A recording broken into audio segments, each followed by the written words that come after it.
Do opposites attract? Welcome back to Analytical Media. We are a consortium, a group of therapists, college professors, and well-published peer-reviewed authors. So, very briefly, do opposites attract? Well, it's especially true with magnets. Opposites attract with magnets.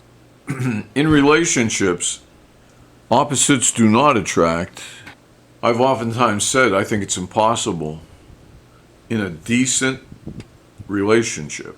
We're not talking about a great relationship, but we're talking about one that is potentially capable of being a great relationship. Every relationship should be able to move towards that. If it's a good relationship, it should have the capability to become a great relationship. I've often said that I do not see how it could be possible, and my colleagues here agree with me, for a Democrat to marry a Republican. If you're really deeply Democratic and your partner's really deeply MAGA or Republican, it would be very difficult for people to get along.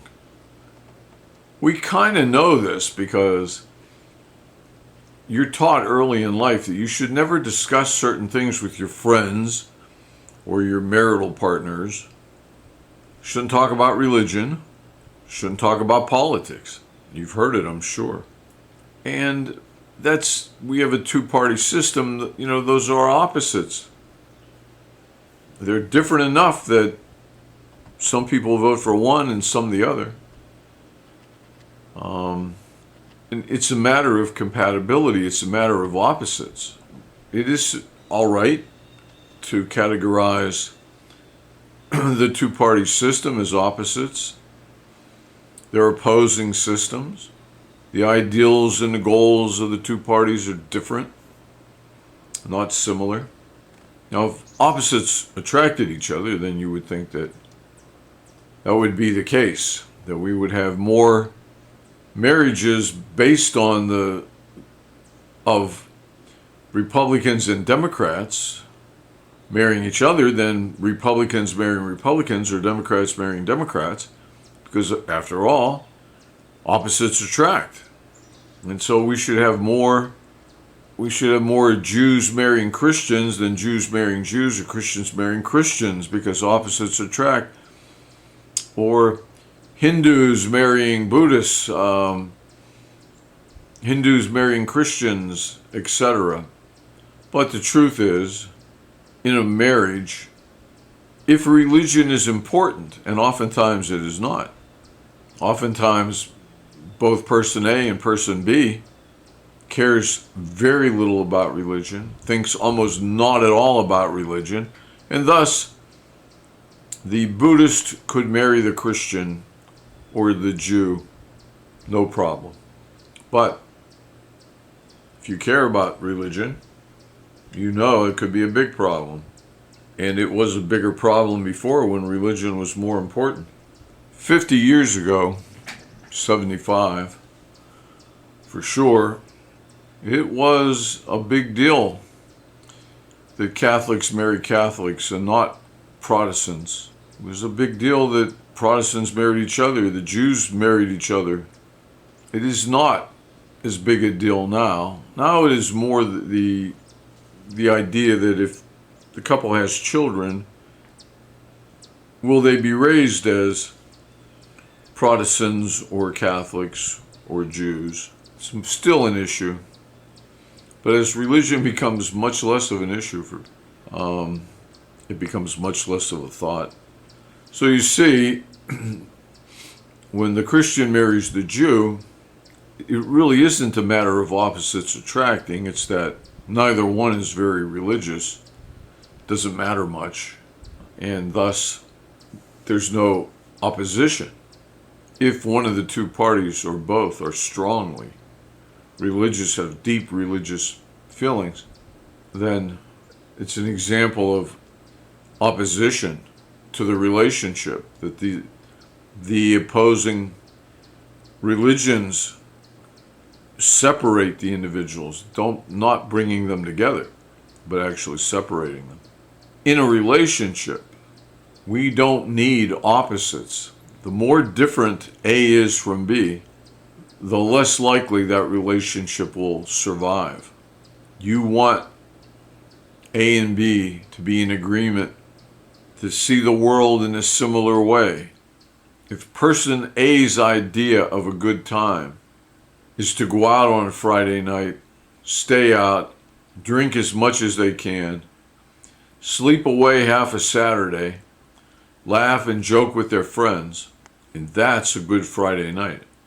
But their partner, person B, their idea of a good Friday night is to download a movie, stream some television show, cuddle up on the couch, make some popcorn, stay up late, and not go out at all. This relationship is going to have problems because A is not going to want to stay home. He may, but he'll resent it. And B is not going to want to go out and party and drink. They may, but they will resent it. And that resentment is very bad in a relationship. So compatibility is everything in a relationship. Opposition is terrible in a relationship. You need to have compatible views. How you get to heaven when you die, it should be compatible. Who to vote for to make a better America, that should be compatible. Could imagine the arguments that would occur between, and do occur, between individuals, partners, who are picking a candidate for a presidential election. Some bad things, terribly bad things. And oftentimes what happens is, though A might have been a great Republican and B a great Democrat, the fights they have, literally the disagreements they have, the arguments they have over who to vote for the presidency, will change one to make them compatible with the other. A will choose B's party and B will choose A's party. That's oftentimes what happens. Some people sincerely believe that opposites do attract, and they run their relationships that way. They seek out partners that way, and it simply is not successful. You will not be successful. You will not have a good relationship if you are in a relationship with an opposite.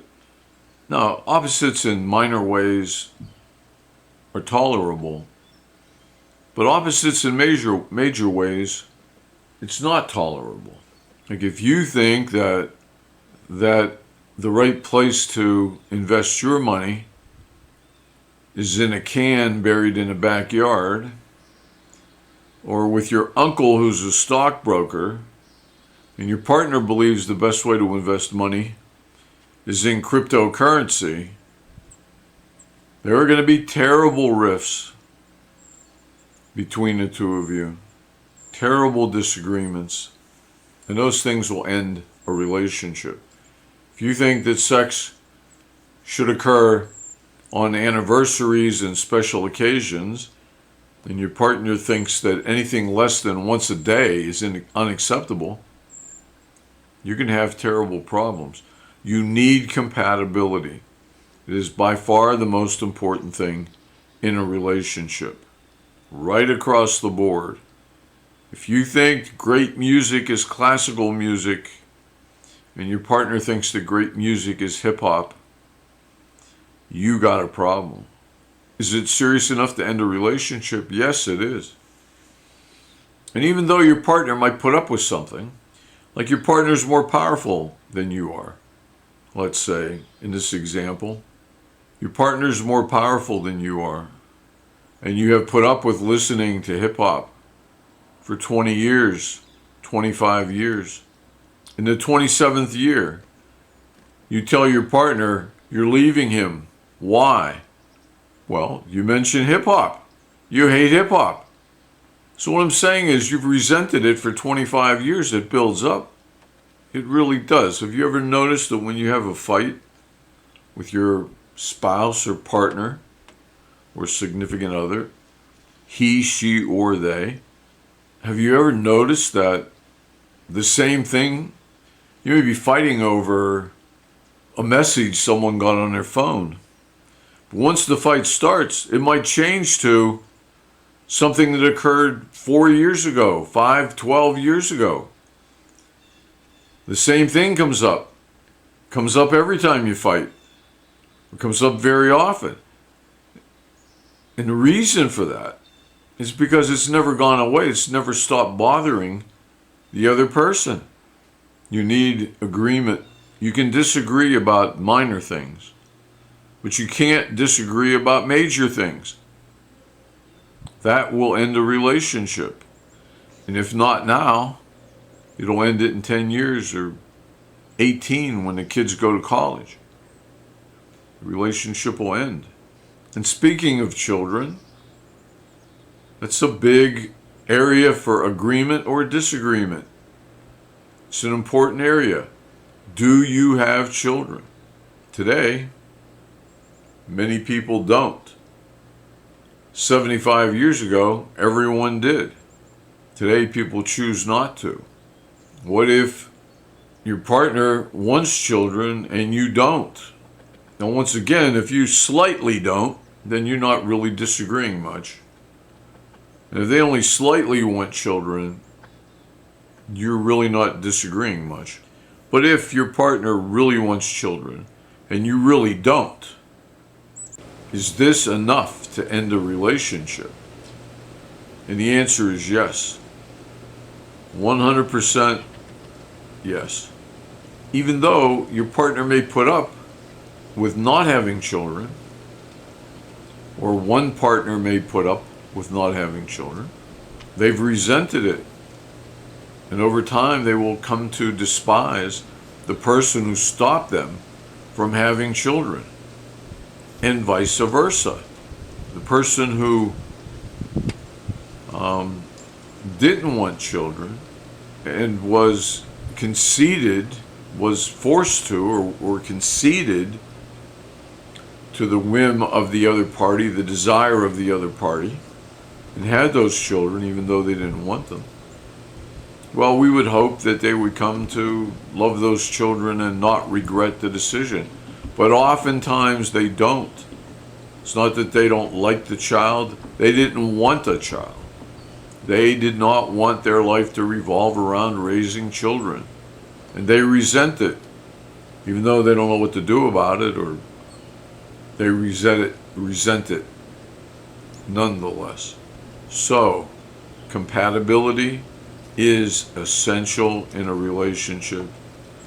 Opposition is not good, and opposites do not attract. They repel. Magnets, they attract. Okay, I'll see you next time we post. Bye.